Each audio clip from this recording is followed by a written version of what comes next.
सिमर चरण गुरुदेव की लिखूं शब्द अनूप। कृपा करे भगवान सच्चिदानंद स्वरूप। जय श्री कृष्णा। राधे राधे। आइए सुनते हैं कार्तिक मास महात्म्य का दूसरा अध्याय। भगवान श्री कृष्ण आगे बोले, हे प्रिय, जब गुरुवती को राक्षस द्वारा अपने पति एवं पिता के मारे जाने का समाचार मिला तो वह विलाप करने लगी। हाय नाथ, हाय पिता, मुझको त्याग कर तुम कहाँ चले गए? मैं अकेली स्त्री तुम्हारे बिना अब क्या करूं?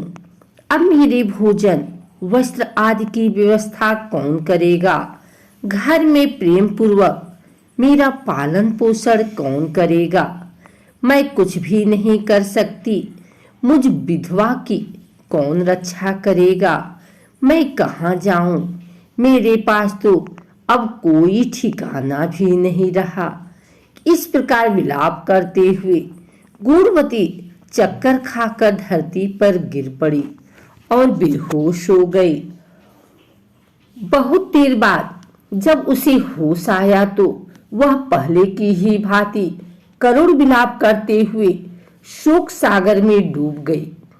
कुछ समय के पश्चात जब वह संभली तो उसे ध्यान आया कि पिता और पति की मृत्यु के बाद मुझे उनकी क्रिया करनी चाहिए जिससे उनकी गति हो सके।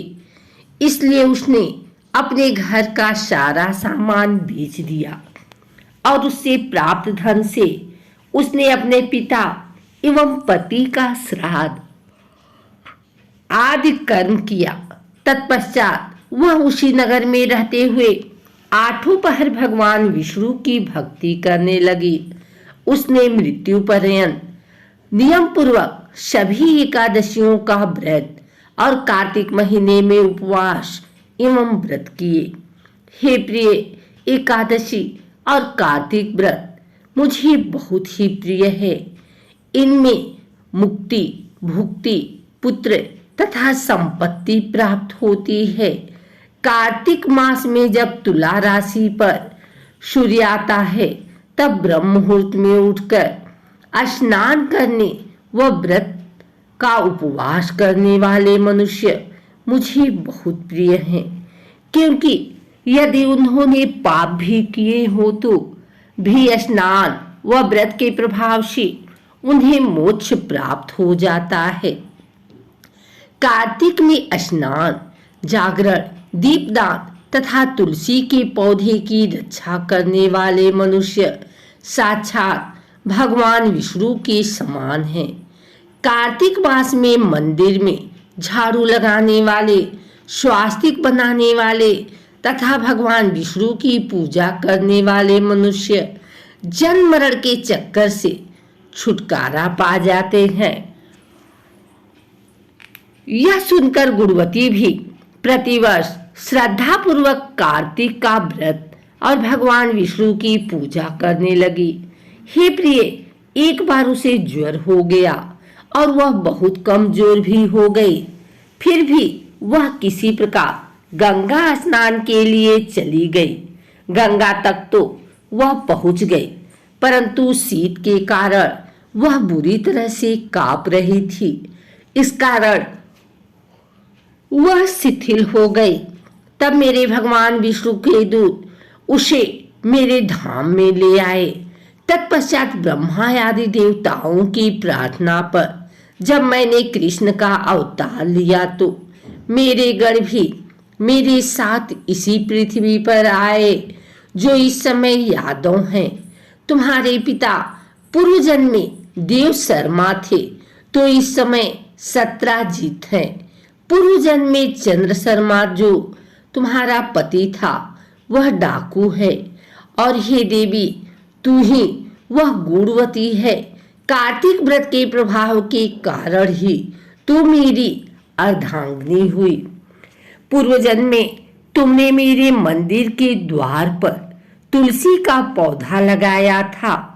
इस समय वह तेरे महलों के आंगन में कल्प वृक्ष के रूप में विद्यमान हैं। उस जन्म में जो तुमने दीपदान किया था, उसी कारण तुम्हारी देह इतनी सुंदर है और तुम्हारे घर में साक्षात लक्ष्मी का वास है। चूंकि तुमने पूर्व जन्म में अपने सभी व्रतों का फल पति स्वरूप विष्णु को अर्पित किया था, उसी के प्रभाव से इस जन्म में तुम मेरी प्रिय पत्नी हुई। पूर्व जन्म में तुमने नियम पूर्वक जो कार्तिक मास का व्रत किया था, उसी के कारण मेरा और तुम्हारा कभी वियोग नहीं होगा। इस प्रकार कार्तिक मास में व्रत आदि करने वाले मनुष्य मुझे तुम्हारे समान प्रिय हैं। दूसरे जप, तप, यज्ञ, दान आदि करने से प्राप्त फल कार्तिक मास में किए गए व्रत के फल से बहुत थोड़ा होता है। अर्थात कार्तिक मास के व्रतों का 16वां भाग भी नहीं होता है। इस प्रकार सत्यभामा भगवान श्री कृष्ण के मुख से अपने पूर्व जन्म के पुण्य का प्रभाव सुनकर बहुत प्रसन्न हुई। अगर आपको हमारी वीडियो अच्छी लगी हो तो इसे लाइक करें, कमेंट करें, शेयर करें। हमारे चैनल को सब्सक्राइब करके बेल नोटिफिकेशन ऑल पर सेट कर लें, ताकि आगे आने वाली वीडियो सबसे पहले आप तक पहुंच सके। धन्यवाद।